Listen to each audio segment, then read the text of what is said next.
1985 का साल था। हिमाचल प्रदेश के एक छोटे से कस्बे मेघनगर में, जहां पहाड़ों की चोटियां बादलों को चूमती थीं, चार दोस्तों की जिंदगी हमेशा के लिए बदलने वाली थी। मेघनगर एक शांत जगह थी जहां बच्चे साइकिल पर गलियों में घूमते, पुराने रेडियो पर गाने सुनते और गर्मियों की छुट्टियों में जंगल के किनारे बने अपने गुप्त अड्डे में मिलते। ये चार दोस्त थे: विक्रम 15 साल का जिज्ञासु लड़का जो हमेशा रहस्य सुलझाने की फिराक में रहता, नेहा 14 साल की स्मार्ट और नन्ही वैज्ञानिक जो अपने पिता की पुरानी लैब से चुराए उपकरणों से प्रयोग करती, राघव 15 साल का मजाकिया लड़का जो डरने के बावजूद बहादुरी दिखाने की कोशिश करता, और छोटी सी माया 13 साल की जो थोड़ी डरपोक थी लेकिन उसकी छठी इंद्री कुछ खास थी। एक रात चारों अपने अड्डे जंगल के किनारे एक पुरानी लकड़ी की झोपड़ी में इकट्ठा हुए। वे एक पुराना बोर्ड गेम खेल रहे थे जिसे विक्रम ने अपने दादाजी के तहखाने से निकाला था। गेम का नाम था अंधेरे का दरवाजा। बोर्ड पर अजीब से प्रतीक बने थे और बीच में एक काला सर्पिल चिन्ह था जो देखने में डरावना लगता था। खेल के नियम अजीब थे। हर खिलाड़ी को एक सवाल पूछना था और बोर्ड जवाब देता था। लेकिन उस रात जब माया ने पूछा, क्या इस जंगल में कोई और दुनिया है, तो बोर्ड की सुई तेजी से घूमी और रुक गई। अचानक झोपड़ी की लाइटें टिमटिमाने लगीं और बाहर से एक ठंडी डरावनी सिसकारी की आवाज आई। ये क्या था? राघव ने कांपते हुए पूछा। शायद हवा, नेहा ने कहा, लेकिन उसकी आवाज में भी डर था। विक्रम ने बोर्ड को देखा। सुई अब सर्पिल चिन्ह पर रुकी थी। तभी माया चीखी, विक्रम पीछे देख। विक्रम ने मुड़कर देखा। झोपड़ी की दीवार पर एक काला तरल जैसा धब्बा फैल रहा था, जैसे कोई स्याही दीवार से रिस रही हो। उसमें से एक ठंडी हवा निकल रही थी और उसमें फुसफुसाहट थी, आओ आओ आओ। चारों डर के मारे बाहर भागे, लेकिन जब वे सुबह वापस लौटे तो माया गायब थी। उसका साइकिल झोपड़ी के बाहर पड़ा था, लेकिन वह कहीं नहीं थी। गांव वालों ने जंगल में खोज शुरू की, लेकिन कोई सुराग नहीं मिला। पुलिस ने कहा कि शायद माया जंगल में खो गई, लेकिन विक्रम, नेहा और राघव को यकीन था कि उस बोर्ड गेम और उस काले धब्बे का इसमें हाथ है। विक्रम ने अपने दादाजी के तहखाने में फिर से छानबीन की और एक पुरानी डायरी मिली। उसमें लिखा था कि मेघनगर के जंगल में एक प्राचीन दरवाजा है जो दूसरी दुनिया को खोलता है, एक ऐसी जगह जहां समय और नियम टूट जाते हैं। डायरी में एक चेतावनी भी थी, जो दरवाजा खोलता है उसे कीमत चुकानी पड़ती है। हमें माया को ढूंढना होगा, विक्रम ने दृढ़ता से कहा। लेकिन अगर वो उस दूसरी दुनिया में है, नेहा ने डरते हुए पूछा, तो हम भी जाएंगे, राघव ने कहा, हालांकि उसकी आवाज कांप रही थी। तीनों ने फैसला किया कि वे उस बोर्ड गेम को फिर से खेलेंगे, लेकिन इस बार माया को वापस लाने के लिए।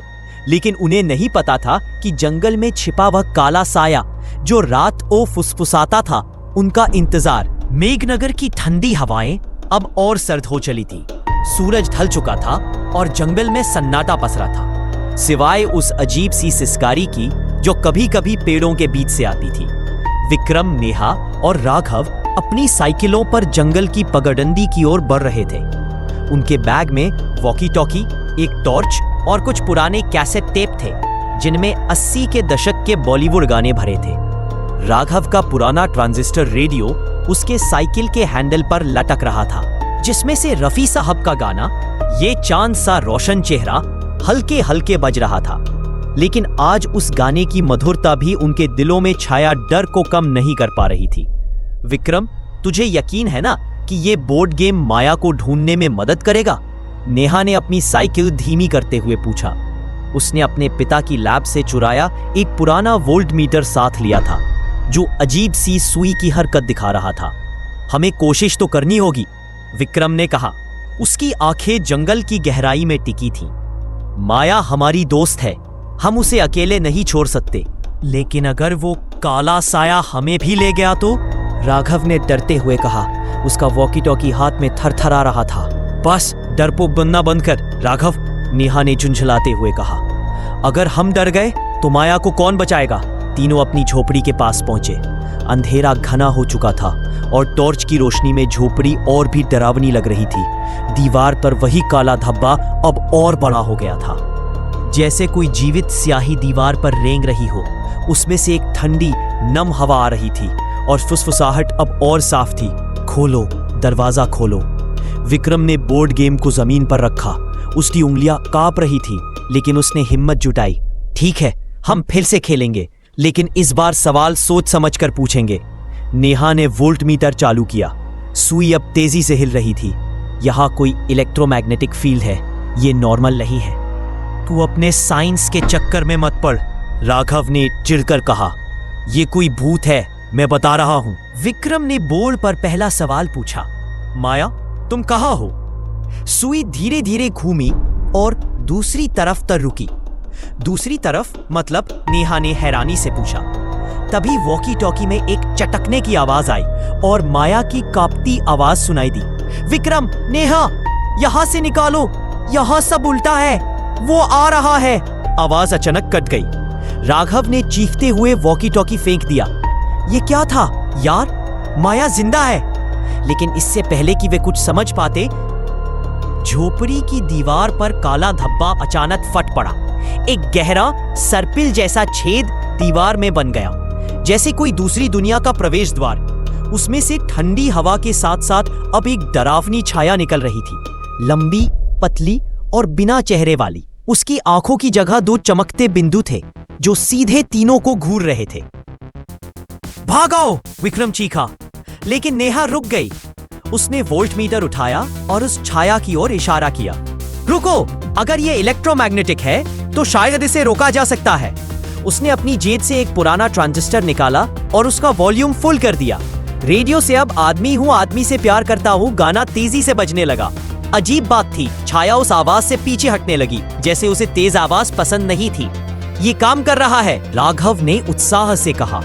लेकिन तभी छेद से एक और सिसकारी आई और माया की आवाज फिर सुनाई दी। जल्दी, वो मुझे ले जाएगा। विक्रम ने हिम्मत जुटाई और बोर्ड की ओर देखा। हमें अंदर जाना होगा, उसने कहा। पागल हो गया है, राघव ने चीखा। माया हमारी दोस्त है, हम उसे छोड़ नहीं सकते, नेहा ने कहा। और उसने अपनी साइकिल का टायर छेद की ओर मोड़ा। तीनों ने एक दूसरे को देखा, अपने वॉकी टॉकी कसकर पकड़े और उस अंधेरे सर्पिल में कदम रख दिया। दूसरी तरफ जो था वो उनकी कल्पना से भी ज्यादा डरावना था। एक उल्टी दुनिया जहां पेड़ काले और टेढ़े मेढ़े थे, आसमान लाल था और हवा में स्याही जैसी धुंध तैर रही थी और दूर कहीं माया की चीख गूंज रही थी।